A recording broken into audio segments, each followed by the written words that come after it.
پیاری زمین مشہور امریکی مصنفہ مسز پرل بک کے ناول گڈ ارتھ کا اردو ترجمہ۔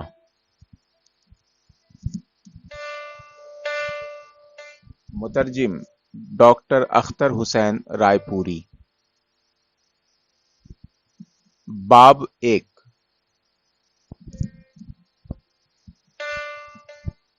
آج وانگ لونگ کے بیاہ کا دن ہے۔ آنکھ کھلنے پر مچھردانی کے دھندلکے میں پہلے تو اس کی سمجھ میں نہ آیا کہ آج صبح میں یہ نرالا پن کیوں ہے۔ مکان میں سناٹا تھا، بس بوڑھے باپ کی ٹھوں ٹھوں کا سلسلہ جاری تھا، جس کا کمرہ اس کے اپنے کمرے کے مقابل تھا۔ بڑے میاں کی کھانسی اس کے لیے بانگ فجر تھی۔ وانگ لونگ بستر پر پڑے پڑے اسے سنا کرتا، تا وقت کہ یہ آواز قریب تر نہ آ جاتی اور ابا کے کمرے کا دروازہ اپنی چول پر چرچرانے نہ لگتا۔ لیکن آج اس نے آلکسی نہ کی اور لپک کر پردہ کھینچ دیا۔ بھور کے گلابی پن میں ابھی سیاہی کا پہلو باقی تھا، اور اس چوکونے سوراخ سے جو کھڑکی کا کام دیتا تھا ایک لیج لیجا کاغذ اڑ اڑ کر تمتمائے ہوئے آسمان کی جھلک دکھا رہا تھا۔ پاس جا کر اس نے وہ کاغذ پھاڑ دیا اور زیر لب کہا، بسنت میں اس کی کیا ضرورت؟ اسے بآواز یہ کہنے کی جرت نہ ہوئی کہ آج وہ اپنے گھر کو لپا پوتا دیکھنا چاہتا ہے۔ بمشکل اس کا ہاتھ سوراخ کے باہر جا سکا تاکہ ہوا محسوس کر سکے۔ ہلکی ہلکی پروا چل رہی تھی، برسات میں بھیگی ہوئی، گنگناتی ہوئی اور گاتی ہوئی۔ یہ تو شگون نیک تھا۔ فصل خوش لب تھی۔ اگر ہوا نے رخ نہ بدلا تو آج نہیں تو تیسرے چوتھے بارش ہوگی ہی۔ مبارک ہو۔ کل کی بات ہے کہ وہ اپنے ابا سے کہہ رہا تھا کہ اگر یہ چلچلاتی ہوئی دھوپ یوں ہی رہی تو گیہوں کی بالیاں مرجھا کر رہ جائیں گی، لیکن قدرت نے برکت کے لیے یہی دن انتخاب کیا تھا۔ مٹی سونا اگل دے گی۔ نیلا پائجامہ چڑھاتے اور چھاتی پر نیلا فیتا لپیٹتے ہوئے وہ بچلے کمرے کی طرف جھپٹا۔ جب تک غسل کا پانی گرم نہ ہو گیا اس نے اوپری جسم کو ننگا رہنے دیا۔ پھر وہ سائبان کی طرف گیا جو مکان پر جھکا ہوا تھا اور باورچی خانے کا کام دیتا تھا۔ اس کے جھروکے سے سر نکال کر ایک بیل ڈکارنے لگا۔ مکان اور سائبان مٹی کے ان لوندوں سے بنائے گئے تھے جو اس کے کھیت سے لائے گئے تھے اور پرال میں سانے گئے تھے۔ اس کے بچپن میں اس کے دادا نے یہ تندور بنایا تھا جو برسوں کے استعمال کی وجہ سے اب کالا پڑ گیا تھا۔ تندور پر لوہے کی ایک گول اور گہری دیگ رکھی ہوئی تھی۔ نزدیک رکھے ہوئے گھڑے سے پانی نکال کر وہ دیگ میں بھرنے لگا۔ پانی انڈیلتے وقت پہلے تو وہ جھجکا کیونکہ یہاں پانی کا کال تھا، پھر سارا گھڑا دیگ میں اوندھا کر دیا۔ آج وہ جی بھر کر نہائے گا۔ جب سے اس نے ماں کا دودھ چھوڑا ہے آج تک کسی نے اس کے بدن کو نہ دیکھا تھا، لیکن آج کسی کی نظر اس پر پڑے گی۔ اس کی صفائی ضروری ہے۔ تندور کے پیچھے جا کر اس نے پرال اور ایندھن بٹورا اور بڑے جتن سے اسے تندور کے منہ پہ بچھایا۔ چکماق سے آگ نکال کر چند تنکے جلائے اور فوراً لپٹ بھڑک اٹھی۔ آخری مرتبہ وہ اپنے ہاتھ سے تندور جلا رہا تھا۔ ماں کے انتقال کے بعد 6 سال سے وہ یہ کرتا آیا تھا۔ آگ جلا کر وہ پانی گرم کرتا اور اسے تسلے میں بھر کر اپنے باپ کے کمرے میں لے جاتا۔ باپ پلنگ پر بیٹھے ہوئے کھانسا کرتا اور فرش پر جوتے ٹٹولتا ہوتا۔ متواتر 6 سال سے ہر صبح یہ بڈھا گرم پانی طلب کرتا تاکہ غرارہ کر کے کھانسی کو کچھ سکون دے۔ اب باپ بیٹے دونوں کے آرام کے دن آ گئے تھے۔ گھر میں ایک عورت آنے والی تھی۔ گرمی ہو یا سردی وانگ لونگ آگ جلانے کے لیے ہرگز نہ اٹھے گا۔ پلنگ پر لیٹے لیٹے وہ بھی گرم پانی کا تسلا منگا سکے گا، اور اگر فصل اچھی ہوئی تو چائے کا دور چلا کرے گا۔ یہ کوئی نئی بات نہ تھی۔ اور جب یہ عورت تھک جائے گی تو اس کی اولاد یہ خدمت انجام دے گی، وہ اولاد جو وانگ لونگ اس کی کوکھ سے پیدا کرے گا۔ وانگ لونگ ٹھٹک کر ان بچوں کے تصور میں مگن ہو گیا جو تینوں کمروں میں کلول کرتے پھریں گے۔ اسے ہمیشہ سے یہ 3 کمرے خالی خالی سے معلوم ہوتے تھے۔ ماں کے مرنے کے بعد گھر سنسان سا لگتا تھا۔ جن رشتہ داروں کے گھر ریل پیل رہتی تھی ان کے حملے سے بچنا ہوتا تھا، خصوصاً اس کا چچا جو بچوں کی ایک جھول لیے ہوئے یوں باتیں بنایا کرتا: 2 مردوں کو اتنے کمرے کی ضرورت ہے کیا؟ کیا باپ بیٹے ساتھ نہیں سو سکتے؟ جوان کے جسم کی گرمی بڑھاپے کی کھانسی کی اچوک دوا ہے۔ مگر بڑے میاں کا جواب ہوتا: میرا پلنگ میرے پوتے کے کام آئے گا، صرف وہی میری ہڈیوں کو گرما سکتا ہے۔ اب پوتوں کا ورود ہونے والا تھا، یہ کے بعد دیگرے کونے کھدروں میں بچلے کمرے میں چارپائیوں کا تانتا لگ جائے گا۔ وانگ لنگ اس خیال میں ایسا گمسم ہوا کہ دیگ میں پانی گنگنا پڑنے لگا اور تندور کی آنچ دھیمی ہو گئی۔ اتنے میں دروازے پہ بوڑھے کا سایہ نظر آیا جو اپنے بے بند لباس کو ہاتھ سے تھامے ہوئے تھا۔ تھوکتے کھنکھارتے ہوئے وہ بولا: میرے پھیپھڑے برف ہوئے جا رہے ہیں، اب تک پانی گرم کیوں نہیں کیا گیا؟ وانگ لونگ اپنی خود فراموشی پر سخت نادم ہوا۔ تندور کی اوٹ سے جواب دیا: لکڑیاں بھیگ گئی ہیں، ہوا کی نمی۔ بڈھا جان بوجھ کر کھانستا گیا اور تب تک چپ نہ ہوا جب تک پانی گرم نہ ہو گیا۔ وانگ لونگ نے پیالہ بھرا اور تندور پر رکھے ہوئے مرتبان سے چائے کی 8-10 سوکھی ہوئی پتیاں نکال کر اس میں گھول دیں۔ بوڑھے کی آنکھیں ٹکی کی ٹکی رہ گئی اور وہ بڑبڑانے لگا: تو کس قدر فضول خرچ ہے، چائے اور چاندی میں کیا فرق ہے؟ وانگ لونگ نے ہنس کر کہا: آج کے دن سب روا ہے، کھاؤ اور اللہ اللہ کرو۔ بوڑھے نے گرہدار سوکھی انگلیوں سے پیالہ پکڑا اور برابر بڑبڑاتا رہا۔ وہ دیکھتا رہا کہ پانی میں پتی کے بل کس طرح کھلتے ہیں اور اس بیش قیمت مشروب کو ہونٹوں تک لانے کا دھیان نہ کر سکا۔ وانگ لونگ نے یاد دہانی کی: چائے ٹھنڈی ہو جائے گی۔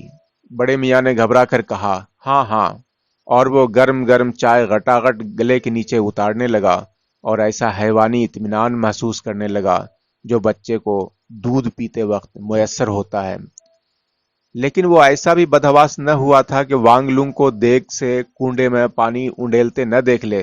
سر اٹھا کر وہ اپنے بیٹے کو گھورنے لگا اور بول اٹھا: اتنے پانی سے تو ایک کھیت کی سینچائی ہو سکتی ہے۔ وانگ لونگ نے ایک ایک بوند پانی انڈیل لیا اور جواب میں کچھ نہ کہا۔ بڈھے نے زور سے ڈانٹ بتا دی: تجھے یہ کیا سوجی ہے؟ وانگ لونگ نے آہستہ سے کہا: نوروز کا دن اور آج کا دن، قسم لے لیجئے جو اس بیچ میں نے پنڈا دھویا ہو۔ اسے اپنے باپ سے یہ اقرار کرتے ہوئے شرم آئی کہ وہ ایک عورت کو دکھلانے کے لیے اپنا جسم پاک کر رہا ہے۔ وہ کونڈا لیے ہوئے اپنے کمرے میں چلا گیا۔ کیواڑ ایک سڑی ہوئی چوکھٹ پر اٹکا ہوا تھا اور ٹھیک طرح سے بند نہ ہوتا تھا۔ بوڑھا گرتے پڑتے بچلے کمرے میں گیا اور دراڑ سے جھانک کر چلایا: اگر اس عورت کے استقبال میں یہ ٹھسے بڑھتے گئے، صبح صبح چائے اور غسل، تو اس گھر کی خیر نہیں۔ وانگ لونگ نے پکار کر کہا: اجی یہ تو ایک دن کی بات ہے، اور میں پانی کھیت میں ڈال آؤں گا، وہ ضائع نہ ہونے پائے گا۔ یہ سن کر بڑے میاں چپ پڑ گئے اور وانگ لونگ کپڑے اتارنے لگا۔ ایک تولیے کو گرم پانی میں بھگو کر وہ اپنے چھریرے جسم کو زور زور سے ملنے لگا۔ وہ سمجھا تھا کہ ہوا گرم ہے، مگر بدن کے بھیگتے ہی وہ سردی محسوس کرنے لگا۔ وہ بار بار تولیہ بھگو کر جلدی جلدی ادھر ادھر ملتا گیا، یہاں تک کہ سارے جسم سے بھاپ نکلنے لگی۔ پھر ایک صندوق سے جو کبھی اس کی ماں کا تھا، اس نے دھلا دھلایا نیلے رنگ کا سوتی لباس نکالا۔ کیا ہوا اگر صرف آج اونی کپڑوں کے بغیر اس نے تھوڑی سی سردی کھا لی؟ آج وہ اپنے پاک و صاف جسم کے قریب انہیں نہ آنے دے گا۔ ان کا غلاف میلا اور پھٹا ہوا تھا اور درزوں میں سے سڑی سرائی بھرت دکھائی پڑنے لگی تھی۔ اسے ہرگز یہ گوارا نہ تھا کہ وہ عورت پہلی مرتبہ اسے ایسی بدحالی میں دیکھے۔ بعد ازاں اسے دھلائی اور سلائی کرنی بھی ہوگی، مگر آج نہیں۔ نیلے سوتی اچکن اور پائجامے پر اس نے ایک سوتی لبادہ اوڑھا۔ اس کے پاس بس یہی ایک لبادہ تھا جسے وہ چھٹے چھماہے صرف کسی تقریب میں زیب تن کرتا تھا۔ پھر اپنی لمبی لمبی زلفوں کو جلدی سے کھول کر اس نے ایک ٹوٹی ہوئی میز کی دراز سے لکڑی کا کنگھا نکالا اور